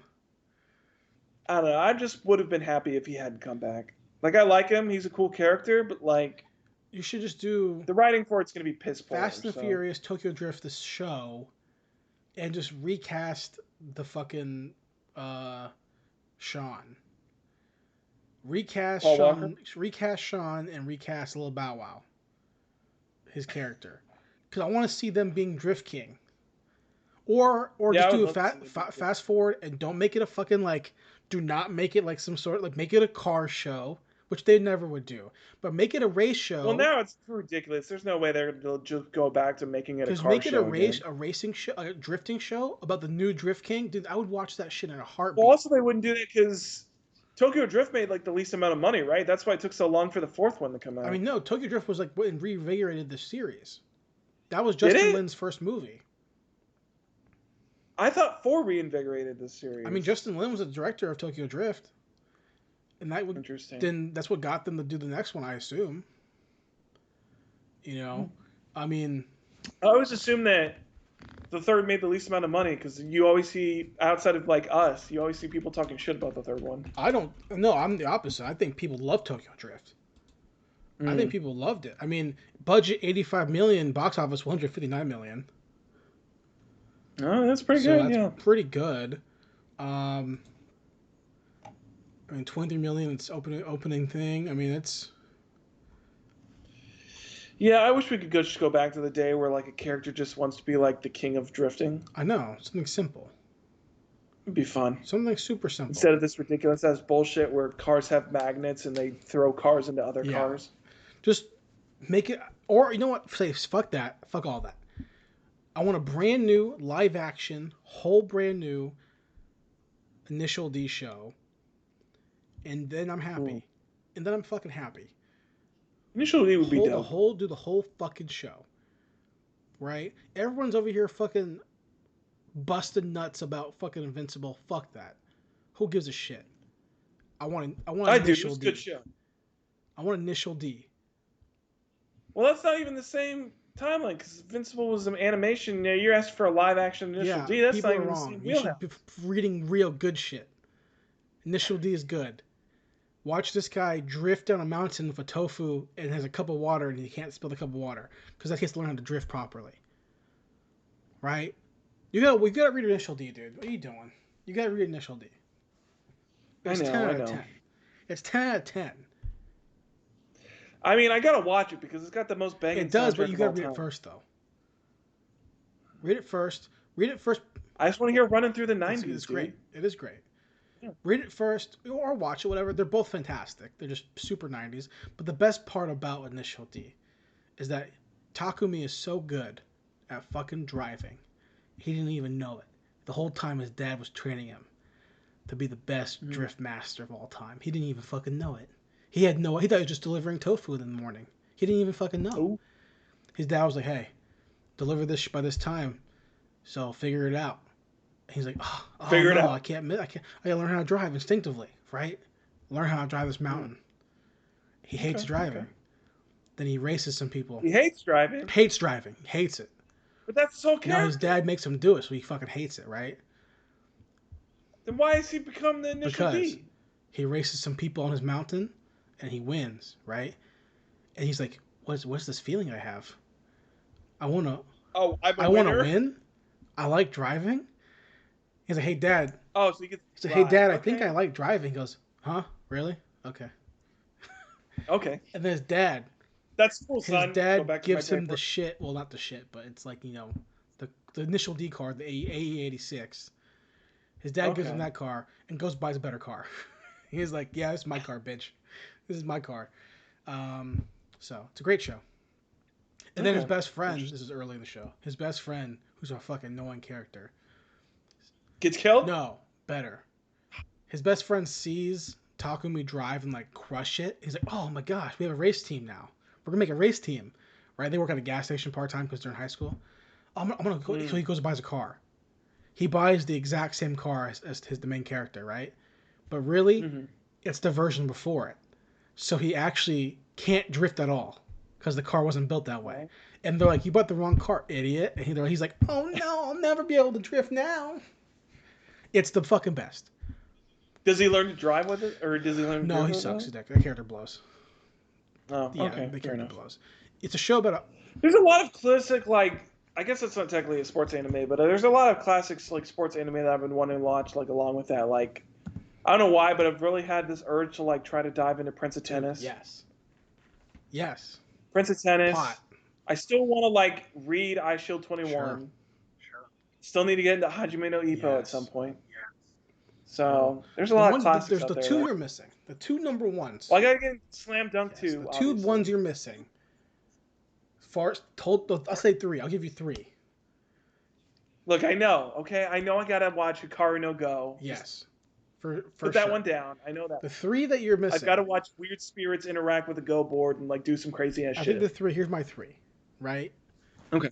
And the debatable, because if you want to go by sport, I can give you by sport, right? But to me, give me story. Tell me right. 3 best sports. I think stories. the 3 best sports in general stories.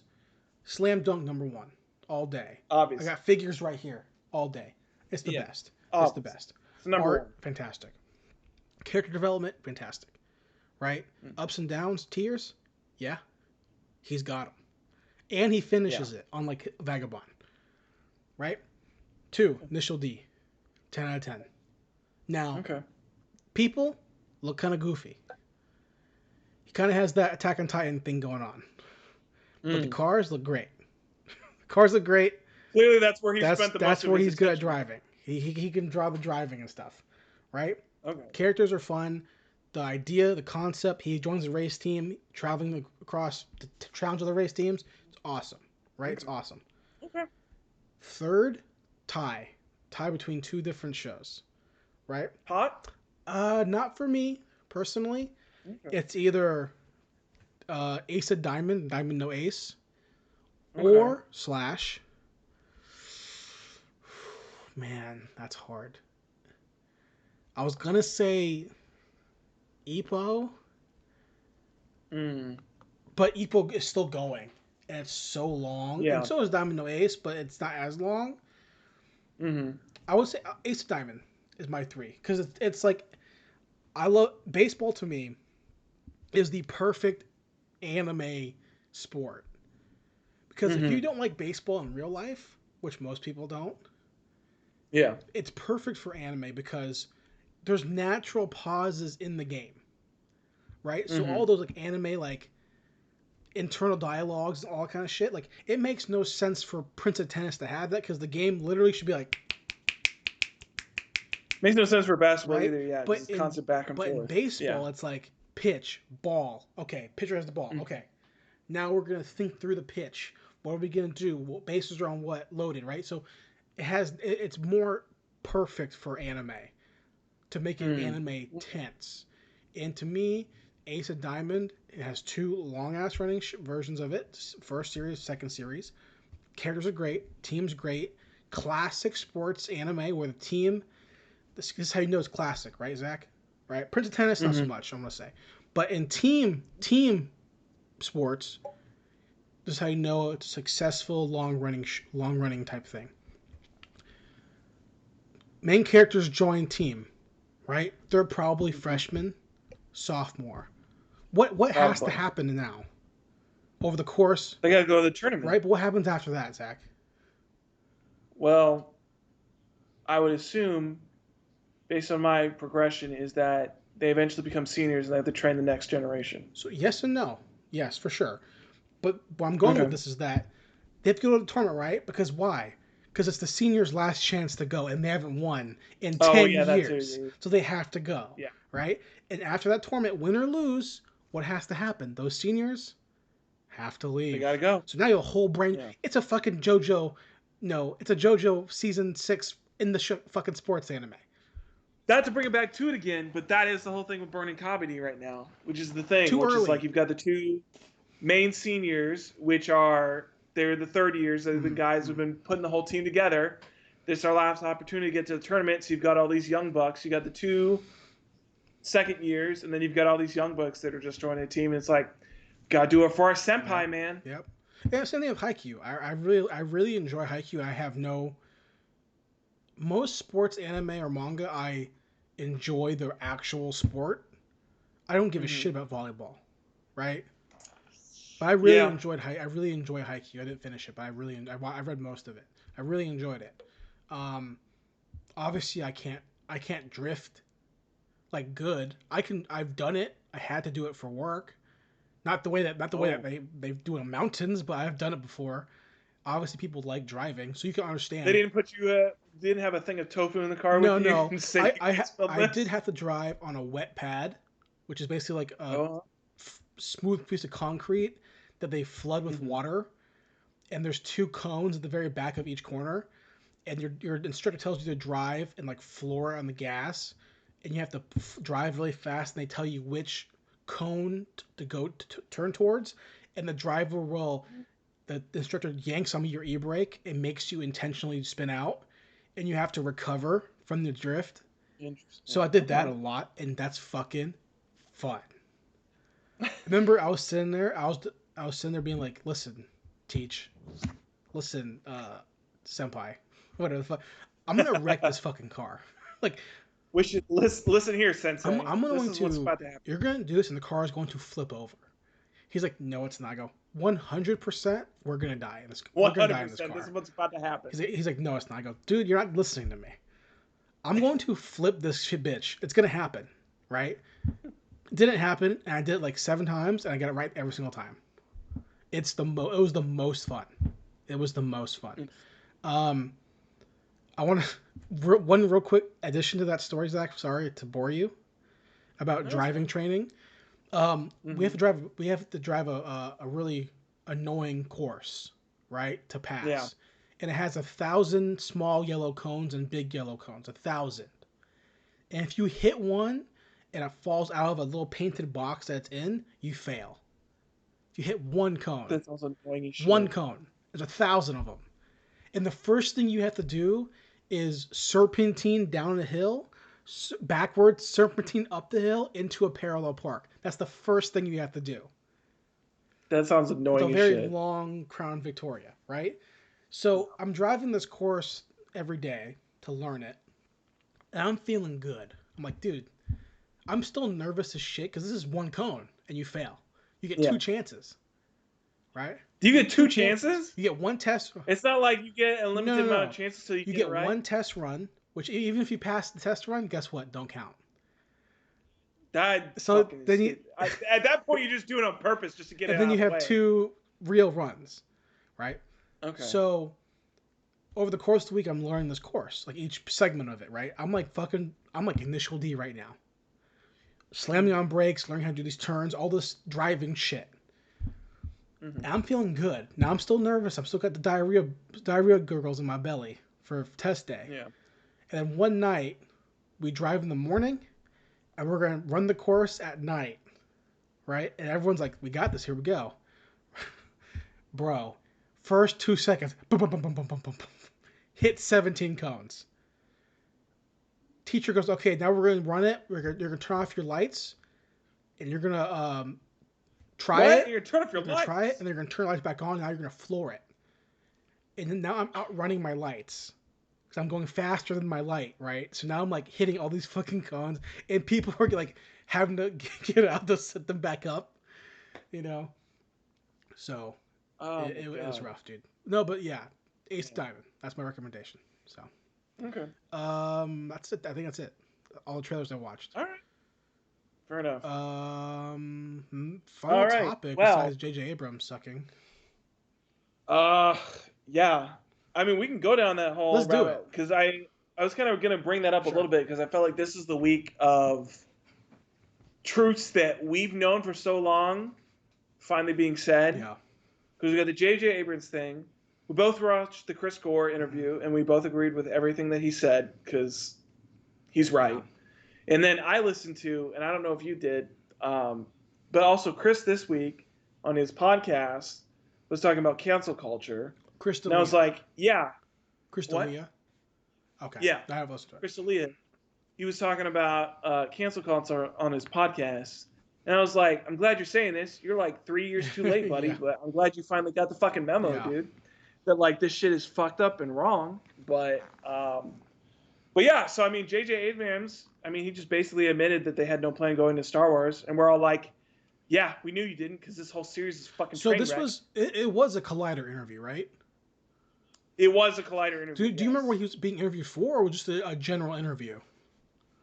I don't remember. I don't know in the clip that I watched. I don't know if they necessarily said what he was being interviewed for. I just read it. I don't even know that he has like another movie coming out right I think now. there's a show coming out, right? Like I really don't know what he would have been being interviewed for. Okay, so it's a Collider interview. Does he have another movie coming out? Maybe he's a show coming out. He's working on for HBO. I thought, but it's not a Spider-Man series for No. sure because I'm sure that's hot garbage. Is that even out yet? The comic book? Yeah, it's been out for a while. Has it? Yeah. I wonder how it's. I'm pretty sure it was over already. Pretty sure. I don't think it was that long. I know it was supposed to be like a mini series. Yeah, I think it's been over for a long time. I remember everybody was pissed because everybody thought it was going to be a Spider-Man 4 script, and then J.J. Abrams came out and was like, "It's a comic book that I wrote with my son." Everybody's like, just "Fuck." Nepotism. Yeah. So Collider interviewed J.J. Abrams, and this is what made me care. Because I normally don't give a shit about Collider interviews, because I don't give a shit about Collider interviews or Collider's thoughts. I just care about them posting news. I don't care about their actual opinions, because I don't agree with any of them most of the time. And I caveat to that, if their opinions to me most of the time were like valid, I thought that the critiques were smart, I would be cool, awesome, different perspective. They're generally full of shit because they're shills. Sorry, Collider, but that we've all seen the Christian Harloff podcast thing. We've like seen that. First of all, that's like the greatest moment in Collider history because it just showed how much of a piece of shit all of them are. How shilly they are.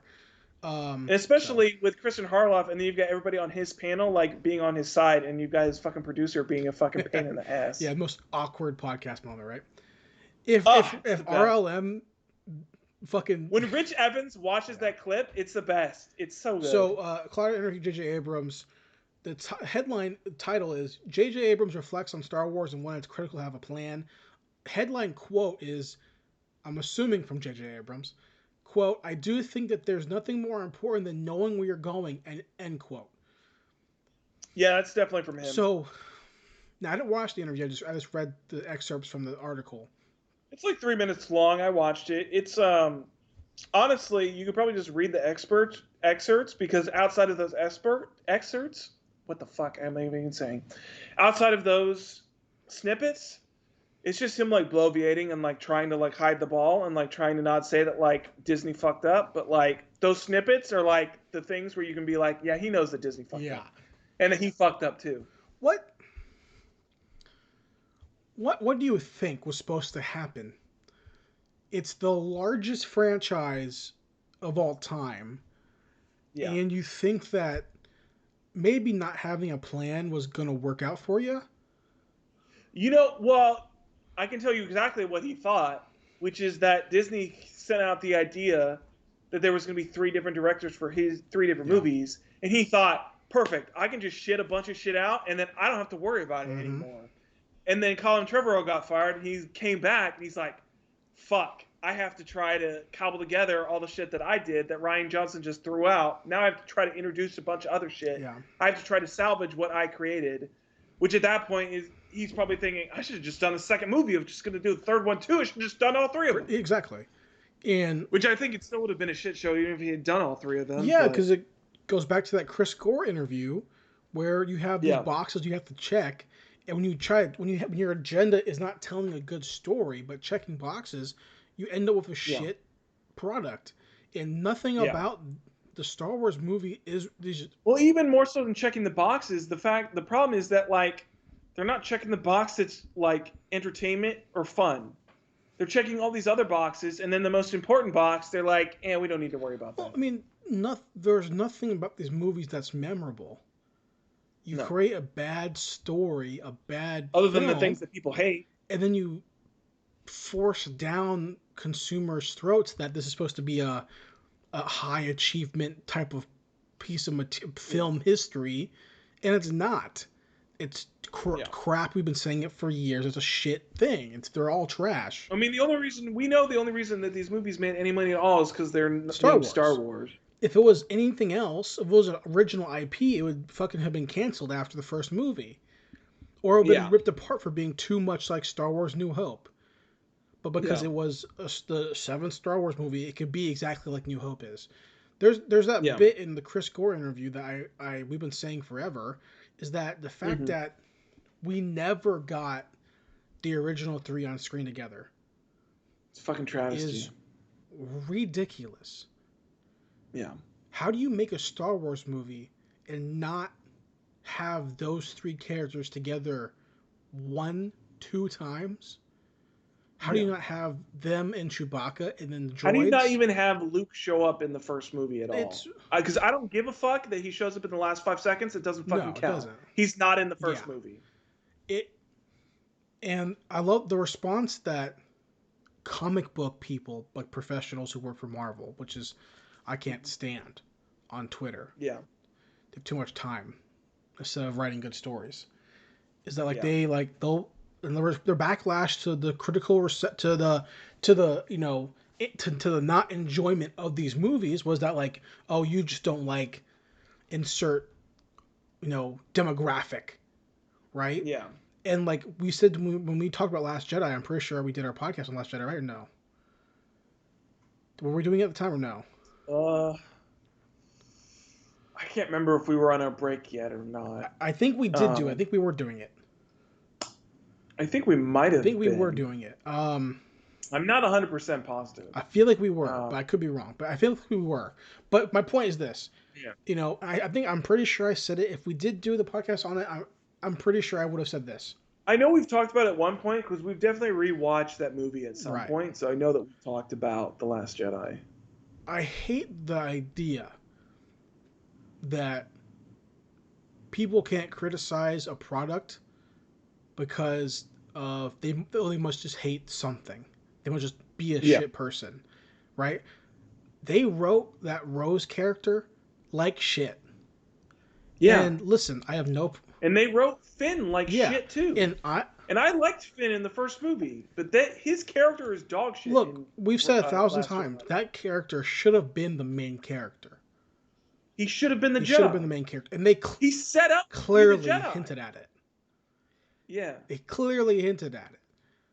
Instead, we get the response of you don't like Rey because you don't like women, and Luke is also a Mary Sue. Yeah. And is he really though? He's not. He's not instantly good at it. He's good at nothing. He's good at flying. But that's what he's good at. He trained for that for years. He did, yeah, because he wanted to join the Empire. To get away and go to the academy and learn to fly. Yeah. And his friends vouch for him, being like, yes, he's a good flyer. He can fly an X-Wing. So we got that figured out. He's not good with a lightsaber. He has to learn. No, he's shit. He's not good with the Force. He gets hit a bunch with that dummy in the first movie because he's not good with it. You know, so it's like in the gap between the first movie and the second movie is like 3 or 4 years. So something he's like training that whole time. And even then, he's not good. Doing missions and shit. Enough. You know? Because he has to go to Yoda. Like, he's not good enough. But then we get Rey, and the lack of foresight to create a cohesive character development story is just... She's good at everything from the first movie. First of all, she's never been off this planet before, but she can instantly pilot Han Solo's Millennium Falcon. Right, which is an old vehicle. Yes. It's also... As far as like, you know, I don't have huge experience being a pilot, but as far as like being like the first thing you ever pilot, I think something that's like that big and bulky is not necessarily easy to do. I would assume it's similar to a car where the first thing you don't want to try to drive when you're learning to drive is a fucking like 18-wheeler. Yeah. So, I mean, that's already ridiculous. And then she's also like, she knows the mechanic shit, which somehow she knows how to fix a Millennium Falcon.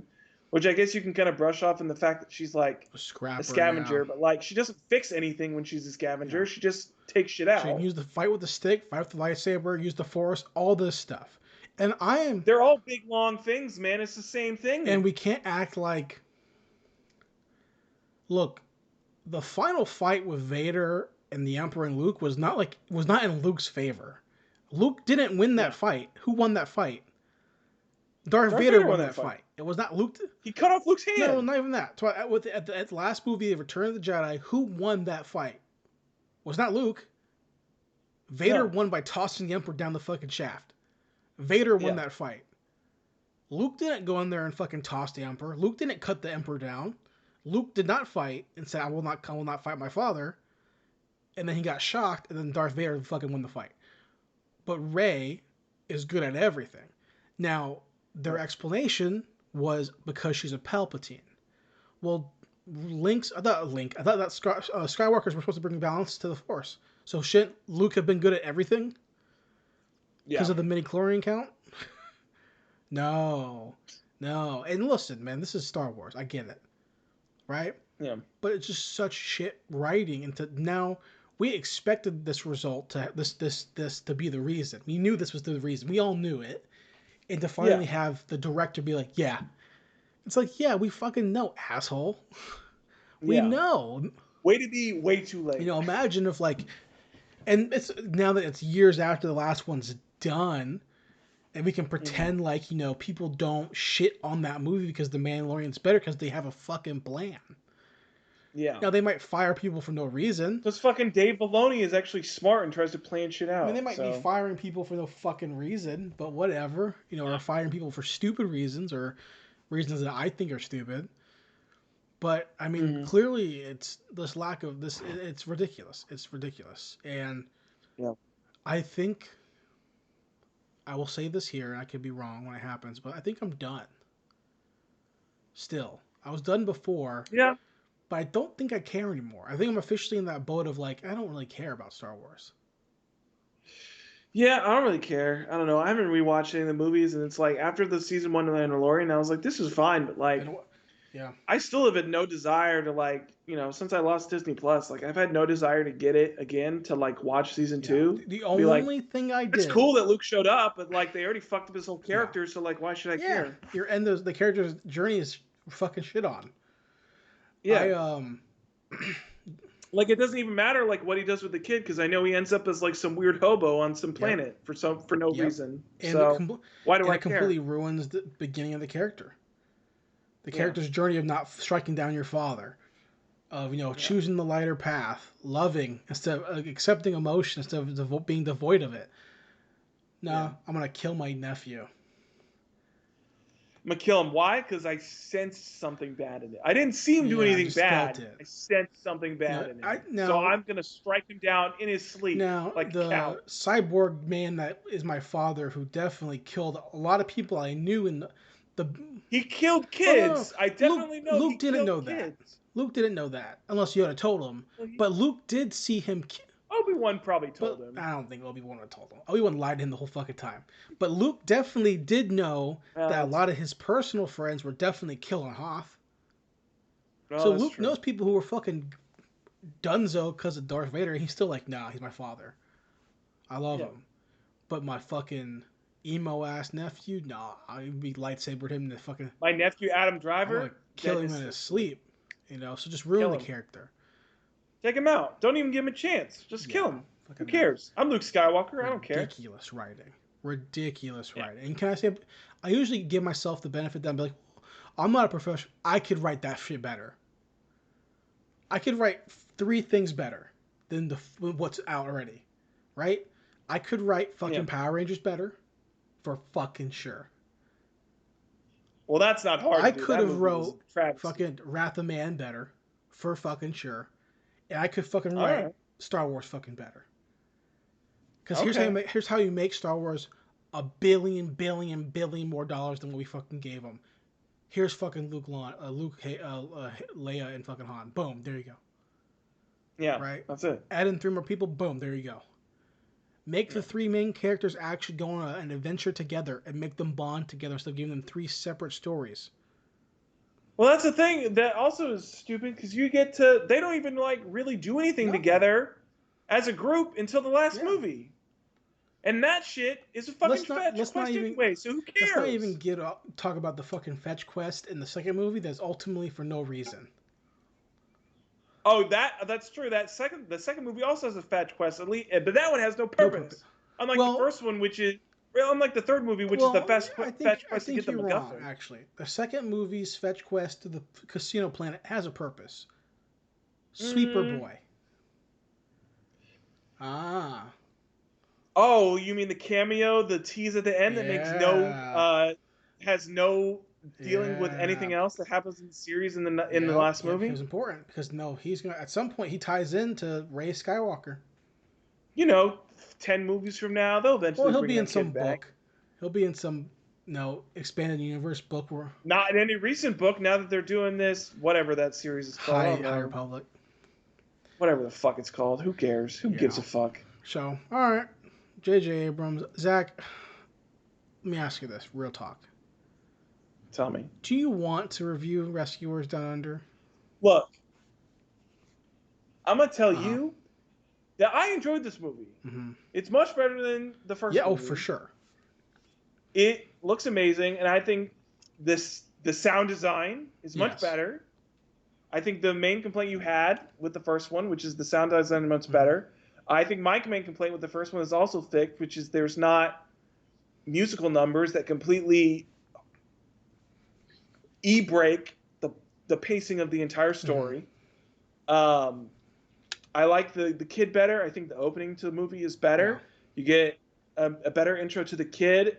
His whole plot point as a character, which is for some reason animals can talk and he can talk to animals, and he's basically like the Crocodile Dundee. So he's like the Steve Irwin of Australia right now, helping save all these animals from being Yeah. captured. You get a much better intro to the villain with the poacher. Yeah. You get his whole deal and his weird lizard salamander pet thing. Um, we don't have to do a whole big intro, but I mean, I don't know how you felt, but I still immensely enjoyed this movie a lot, and I do enjoy it a lot more than the first one. Yeah, Um, I agree with everything you said. It's a '90s Disney movie, and it looks way yeah, better. It sounds way better than the first movie. It has a it definitely feels like a yeah, it '90s has Disney better movie. pacing, has better everything. Everything's better. People look better. Everything looks Yeah. better. Everything is better. Also, you get John Candy. Yeah, I don't really care.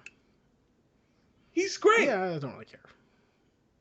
He's an albatross. He's great. Um, I love John Candy. let's just say, and I don't mean to like doo doo on this movie for you, but like I'll never watch it again. But I could definitely see why this movie could matter to people. I could Yeah. see why. I could see why people would dig this movie, whereas I dig Oliver and Company. I can absolutely understand why, Yeah. for sure. I Sure. can get it. You know, It's the same era yeah, I too. can So. understand it. It's better than the first one. But I just didn't care, and I think primarily because I don't care about the main characters. Yeah, I mean, I think Bernard's a better character in this one, but I mean, for sure, like Bernard and Bianca are like the weakest Because I parts thought of this I movie. thought this movie was about like the main characters were gonna be like proactively action packed, like kind of like Well, that's the problem is you that know. you think that, but then you also remember that like the reality of this movie is that the main characters are Well, mice. also because he's a janitor. For He's his a what? janitor. That's why. Oh well, yeah, So it's that like, too. yeah, of course. He becomes more of a manly man in this movie. You get the dichotomy though with the Australian mouse who's like the fucking bad Yeah. boy, and then you get Bernard like growing into like being more assertive. He like fucking takes that warhog, and I was like, hell yeah, Yeah. Bernard. You tell that warhog who's bought. It's not really a python or nothing like that, but it's a Right. warhog. It's fine. I don't know, man. It was better. I enjoyed it a lot more. Yeah. But I'm not gonna write home about it. I mean, I'll write home Yeah. about it for you. Yeah. It's I mean, fine. it's better. It's much better. It's much better. I mean, I think these movies are two movies that like, for me, for my childhood, I remember watching these movies a lot, especially the second one, because I mean the second one's just a better Yeah. movie. But I definitely did um, not. I did not implement fast forward protocol. okay, Which that's because in the good. last week, like I said last week, I implemented 20 minutes of fast forward protocol. I was like, fuck it, let's get this over with. This movie is like, okay, let's write it out. All right, here we go. Right. Yeah, At some point when we do Disney month or whatever the fuck we're gonna do, um, yeah. we got to hit like the other ones I've We missed. got to hit Oliver and Company for sure, because that's like the go. Well, stuff like that. Robin Hood. I haven't seen a lot of like the old stuff, like Like the like old Sword in the stuff. Stone. Never seen it. Sword of Stone is Black great. Cauldron. I Never mean, seen it. Robin Hood's obviously a classic. Trying to think of the other The ones too. Cauldron one, like I said, never seen it. Oh fuck, dude! If you haven't seen the Black Never seen it. Cauldron, that is like, as far as like our aesthetic, that is like, that's better than Sword in the Stone. Like the Black Cauldron is like, as far as that era of Disney, that's like one of my favorite Right. movies. The Black Cauldron is so good. Okay. Honestly, like I'm tempted to watch that right now because the Black Cauldron is like, that is such a good Okay. movie. Well, if we ever. I mean, that's the tip. That's like the old school like, that's the sword and stone, No, you're sword and right. sorcery. That's that classic shit. That's good Well, if we stuff. ever end up doing a Disney month or something or cartoon month, I'll have to put that on the list then. Yeah, Zach, for sure. before we go, Mm-hmm. what do you want to do for next week or following weeks? Is there anything in mind for topics, main topic? I don't know. That we can dive into. I don't want to make it like another kids movie main topic. I think that Sailor Moon It was thing's just coming out soon, isn't it? yeah, I do want to watch Sailor Moon. I can't But remember let's which see one's coming out. how long is the actual first anime? I feel like it's one of those ones where it's like it's popular Because enough we that it could has just like do. over like 80 to 100 We episodes. could definitely just do. Okay, here, anime television series ran for 5 years, 200 episodes. That sounds about right. So Yeah. season one is 46 episodes. So we Okay. could do like season one, like and break it into pieces. We're talking about the 1992 Yeah, series, right? because if we Okay. did my manga, I get through that shit in one night, right? I know you read slower. I mean, I probably couldn't. I'm Yeah, a you read slower slower than manga me, reader. but if we do Sailor Moon anime first season, Okay. 46 episodes, March 7th, 1992 to February 27th, 1993, year of my Mm-hmm. birth. We could totally do like split that shit up into like 23 episodes, 15 episodes, chunks over the course of the season over the course of a month. Or we could Yeah, do something probably. else. We can do the new anime that's coming out, whatever the fuck that is called. I don't know what it's called. Crystal Diamond Math. Something crystals, something. Yeah. Um, Netflix, whatever the fuck it's called. I'm down to watch like the original Sailor Moon and like split that up. Yeah, however we're gonna split that up over the course of like a month or whatever. Cool. I'm down because I've never seen it before. So, um, I've only seen like clips. here's what I know about Sailor Moon. I Tell know me. the opening dub theme song, obviously.